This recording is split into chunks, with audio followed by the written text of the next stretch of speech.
जो लाठी चार्ज हुआ है उस पर मैं बोल चुका हूँ। It was very brutal. और जिन पुलिस ऑफिसर्स ने ये करा है उनको लेकर हम कोर्ट में जाएंगे। और हमारे प्रोटेस्ट का आज 34th डे है। सोनम सर की हंगर स्ट्राइक जारी है। आज उनकी हंगर स्ट्राइक का 26th डे है।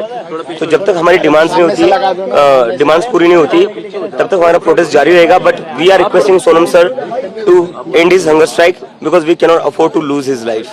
ये बात 2 दिनों से लगातार जंतर मंतर के बाहर कुछ सड़कों पे हंगामा हो रहा है, वारदात हो रहे हैं। आप भी लगातार अपील कर रहे हैं कि ऐसी चीजें ना करें। कौन से लोग हैं? ये बाहर से लोग भेजे जा रहे जानबूझकर प्रोटेस्ट को खराब करने के लिए।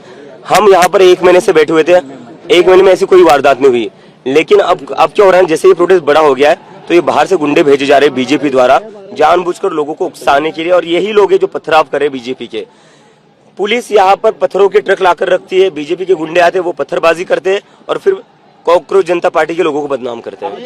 What about the discussion? The central cabinet ministers are saying door is open. Our door is, Jantar मंतर's door is also open. Abhijit दिपकेजी, तुमची आता भूमिका काय नक्की नेमकी? तुम्ही आंदोलनावरती ठाम आहात, परंतु चर्चेसाठी तुम्हाला बोलवण्यात आलेलं आहे.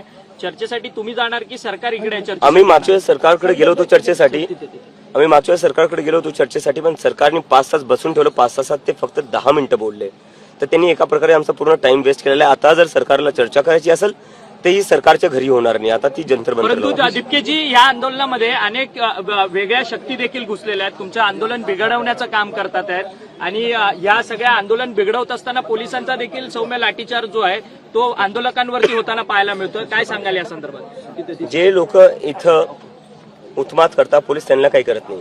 12 वर्षांच्या मुलींवर लाठीमार करतायत. ते 15 वर्षांच्या मुलींचे कपडे फाडून त्यांना मारतायत.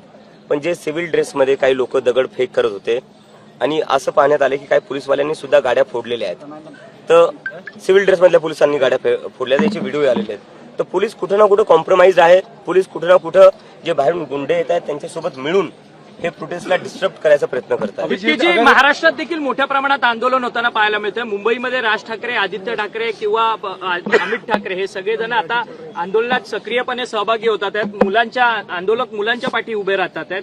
आज प्रकाश आंबेडकरांनी महाराष्ट्र बंदची हाक दिली आहे, तर परवा पुन्हा एकदा दोन्ही ठाकरे बंधू एकत्रितरित्या आंदोलन करतायत. कशा पद्धतीने या सगळ्या आंदोलनाला बघताय आणि तुमचा जाहीर पाठिंबा काय तुमचा मेसेज आहे? माझा मेसेज हाच आहे जो मी आधीच म्हणत होतो की आता वेळ आलेली आहे.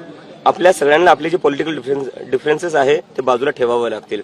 आपले जे काही आयडिओलॉजिकल डिफरन्सेस आहे ते बाजूला ठेवावे लागतील. कारण की आता जो विषय तो खूप मोठा विषय आहे, देशाच्या भविष्याचा विषय.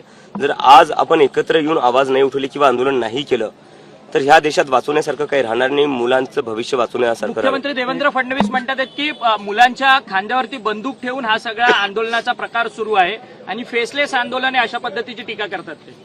मुख्यमंत्री फडणवीसांना माझी एकच विनंती आहे, तुमच्या घराच्या 500 मीटरवर आकांक्षा चतुर्वेदीने आत्महत्या केली होती. पहिले तिच्या घरी जा साहेब, तिच्या घरी जाऊन भेटा. तिचे आईवडील आजही म्हणतायत की आमच्याकडे सरकारचं कोणीच नाही आलेलं आहे. तर तुम्ही तुमचं काम आधी नीट करा, नंतर दुसऱ्यांना ज्ञान द्या.